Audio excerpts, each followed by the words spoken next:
Welcome friends, myself Shoptapurni from BioLive. Hope all of you are doing very well. So today, this is our 5th video on community structure chapter, and today we will discuss about dominance in a community.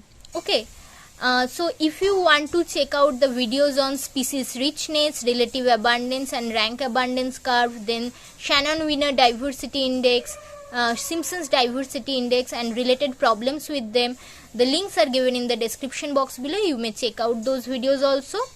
So today we will learn what do you mean by dominant species and what is dominance. So what is a dominant species?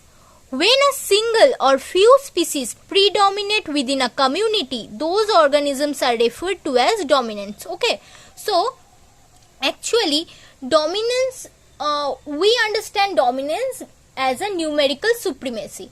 In a community, if a species is highly dominant, that means they have a high percentage of population in that particular community. So we understand dominant species in terms of numerical supremacy, okay, and call them as a predominant species in the community. From Simpson's dominance index, we get to know that dominance is inversely proportional to the diversity. Okay, because we have seen that the range of dominance, the value of D may range from 0 to 1, and when D equal to 1, that means the community only contains one species. Okay, that is why that is the most dominant species, that is the only dominant species present in that community. As a result, there is no diversity. So we get to the conclusion that dominance is inversely proportional to the diversity. On the other hand, diversity has also two major components. What are those? The first one is species richness, which means the total number of different species present in a community, and another one is relative abundance or species evenness. Okay, relative abundance is nothing but a fraction of individuals of a particular species divided by total number of all the individuals of all the species present in a community. Okay, so it is a proportion actually. If all the species present in the community has more or less similar relative abundance, they indicates that all the species are evenly distributed in the community. That is known as species evenness, and the dominance component D is lesser in community. Okay, let us take a look on a example, then this will be very much clearer to you. See, this is a community A, this is community B. In community A, there are 3 species PQR, and in B, there are 4 species PQRS.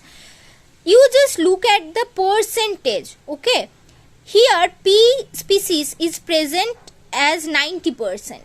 and other two as 6% and 4%. But here P and S as 30% and Q and R as 20%. So if I ask you which community is more evenly distributed, it is very easy to tell that the community B is more evenly distributed, because the relative abundance of each species in this community is quite even than the community A, where you can easily say that the relative abundance of species P is much more higher than other two species. So this is not a evenly distributed community, rather here dominance component is higher, as P is the dominant species here. Okay, so obviously this is less evenly distributed community and this is more evenly distributed community.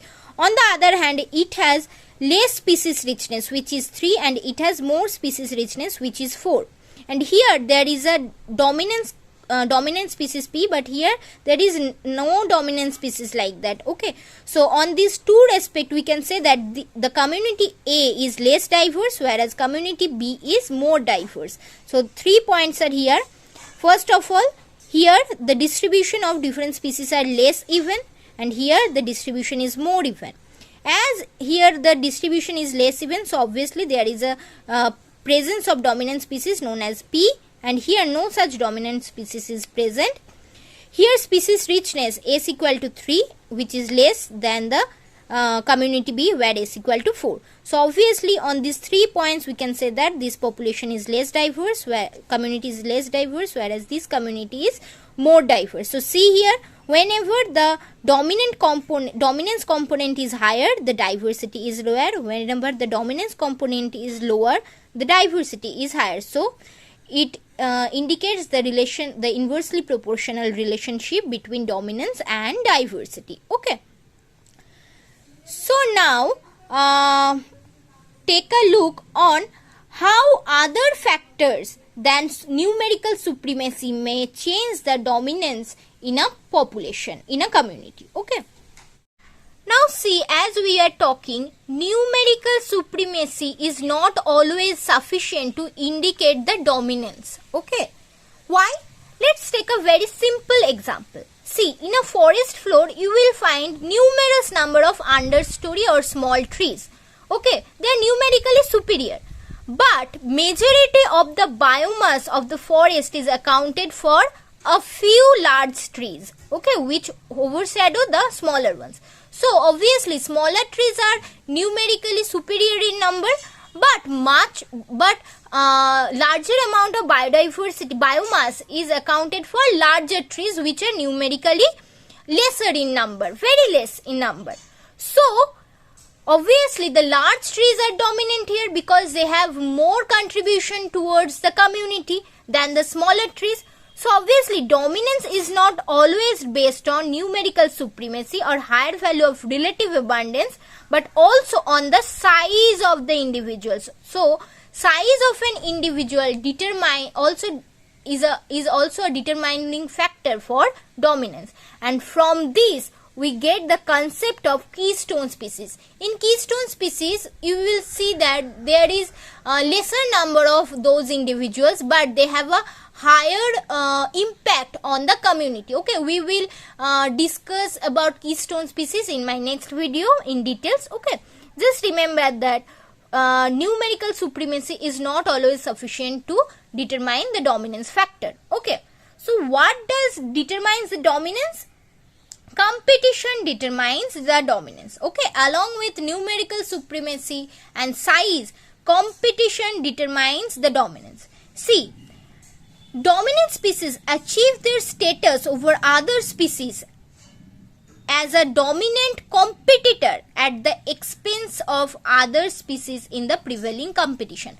So to become a dominant species, you need to compete with other species, okay, and then only if you are fittest enough, then you can only survive as a dominant species, as a crown species. Okay, so see here an example. American chestnut tree, the scientific name Castanea dentata, was the dominant species of oak chestnut forest of eastern North America till 20th century.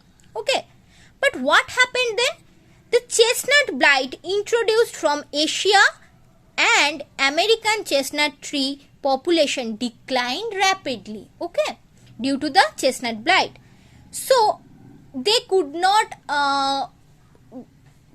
succeed the competition. As a result, what happened? Since then, a variety of oak, hickories, yellow poplars have taken over the dominant position of chestnut dentata or American chestnut species. So to become a dominant species and to retain that dominant status, you need to fight constantly. You need to compete constantly with other competitor species. Okay, and if you become the fittest, then only you can be the dominant species in your community. Okay, so from today's video, what are the main lessons? Dominant species, there is a inversely proportional relationship between dominance and diversity, which we get from the Simpson's Simpson's dominance index. And diversity depends on two things: species richness and species evenness.